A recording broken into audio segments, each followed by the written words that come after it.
এটা মেসের খাবার স্যার, এখানে দিলাম না এই খাবার।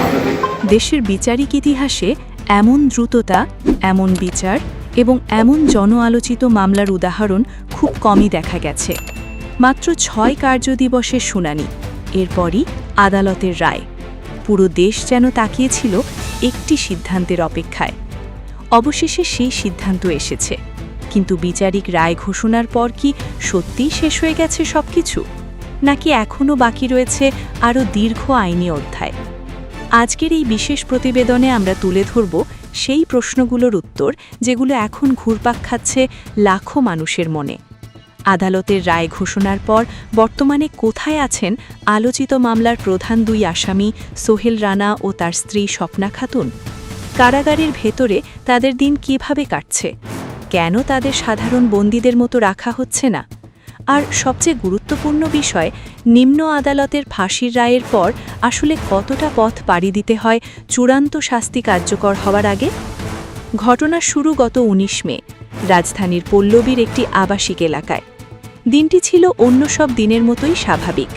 এলাকার মানুষ তখনও জানত না যে কয়েক ঘন্টার মধ্যেই ঘটতে যাচ্ছে এমন একটি ঘটনা যা নাড়া দেবে পুরো দেশকে। ৭ বছরের এক শিশু, যার জীবন জুড়েই ছিল শুধুই নিষ্পাপ স্বপ্ন, স্কুল, খেলাধুলা আর পরিবারের ভালোবাসায় ভরা ছোট্ট এক জগৎ।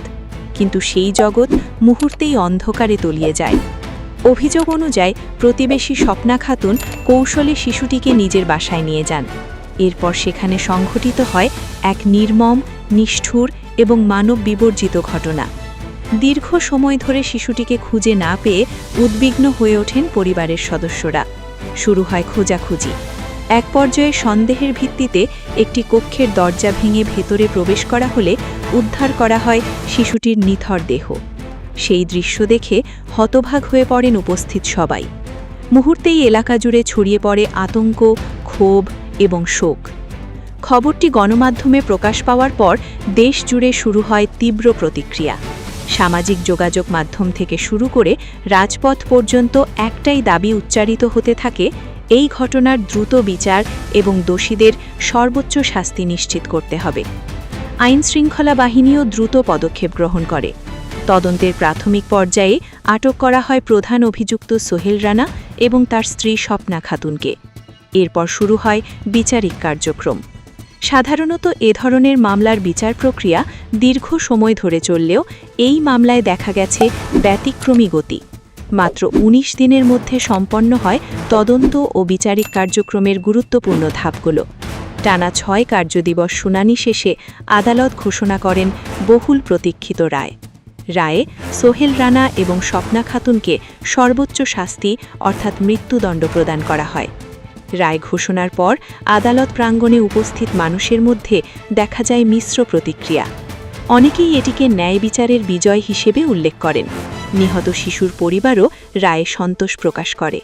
তবে এখানেই সামনে আসে আরেকটি গুরুত্বপূর্ণ প্রশ্ন, মৃত্যুদণ্ডের রায় কি ঘোষণার সঙ্গে সঙ্গে কার্যকর হয়?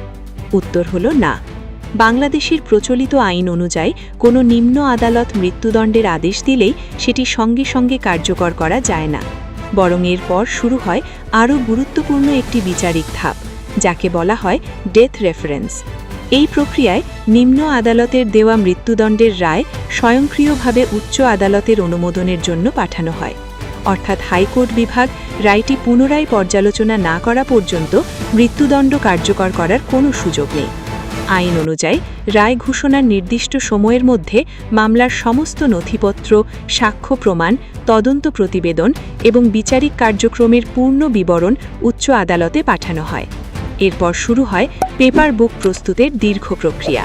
পেপার বুক হল মামলার সম্পূর্ণ ইতিহাসের একটি সংকলিত দলিল, যেখানে মামলার শুরু থেকে শেষ পর্যন্ত প্রতিটি গুরুত্বপূর্ণ তথ্য অন্তর্ভুক্ত থাকে। হাইকোর্টের বিচারপতিরা এরপর মামলাটি নতুন করে পর্যালোচনা করেন।